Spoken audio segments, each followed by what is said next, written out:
The views and opinions expressed on this program are those of the participants and do not reflect the views of BronxNet or the program underwriters. BronxNet. Your voice, your views, your vision. Next on the Bronx Journal, Jamil Luna, Assistant Director of Boom Health, to teach us about HIV prevention, testing, and more. Meredith Barber from Leak & Watts to discuss disability employment.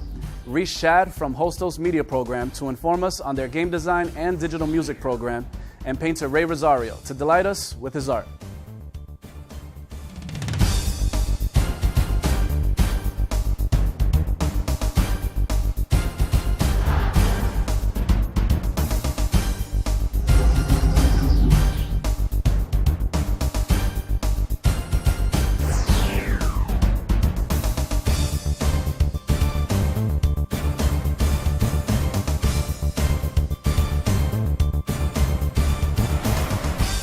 This is the Bronx Journal, the television edition of the online multilingual community newspaper.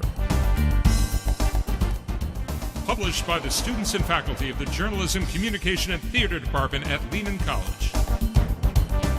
On the internet, on the radio, and on television, the Bronx Journal covers the issues concerning the people of the Bronx.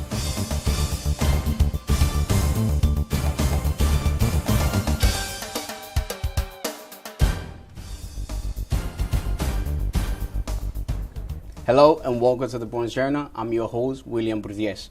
An ounce of prevention is worth a pound of cure, said Benjamin Franklin.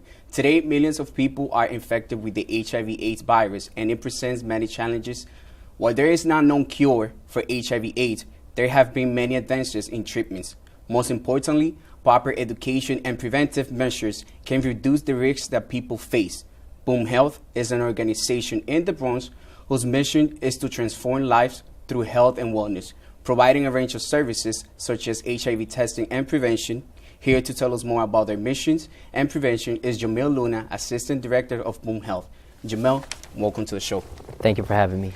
Okay, Jamil, I'm going to go straight into topic. Can you tell us a little bit about Boom Health and what do you guys do for the community? Sure. Well, Boom Health is a merger of equals between Bronx AIDS Services and Citywide Harm Reduction. Basically, both organizations came together, and now the services we offer are more comprehensive. Some of those services are indeed HIV testing, and that's specifically what I oversee. I oversee the counseling and testing. We have a mobile unit. We do on-site testing, and we have community partnerships where we also offer testing. Okay, what other services you guys offer? We offer case management, syringe exchange, nutrition, we have a food pantry.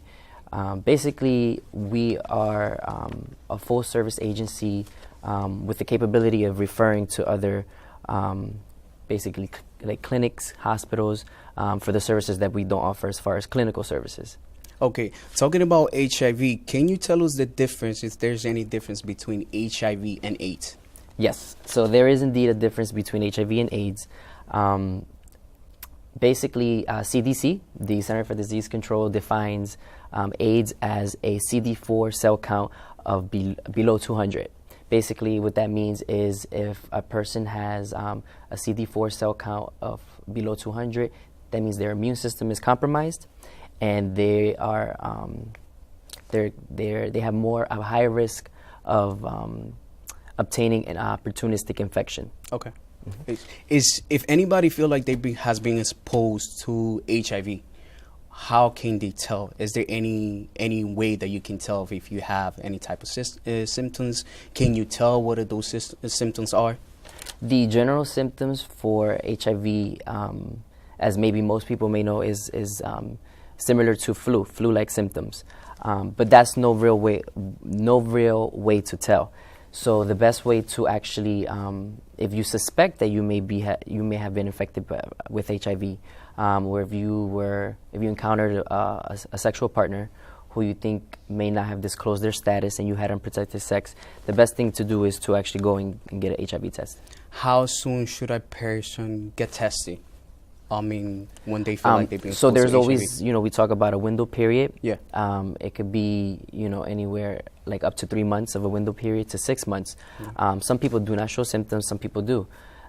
So I would say if you are a person who is sexually active, then you should get tested between every 3 to 6 months at least. Why is the Bronx one of the boroughs in New York that has the most high HIV ratings? So there's a lot of different factors that contribute to the high rates of infection. Obviously, the Bronx is a borough that has been plagued over the years with a lot of socioeconomic challenges. There's a lot of poverty, a lot of crime. There's a high substance use in the Bronx.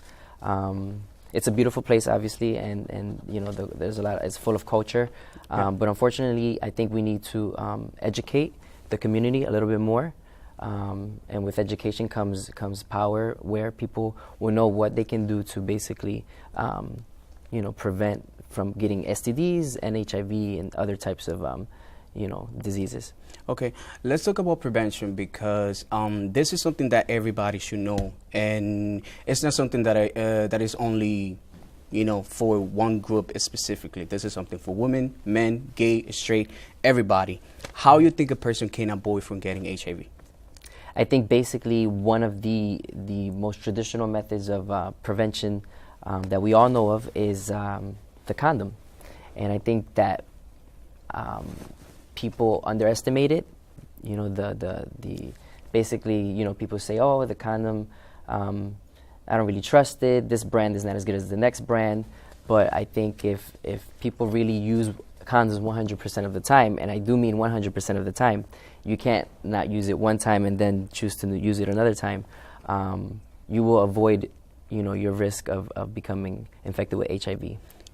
I gotta be honest. I'm one of those person that I don't feel really, 100% protective when I'm using condoms, because, as you know, they can break and everything. How effective are the condoms? So the condom is indeed 99.9% effective.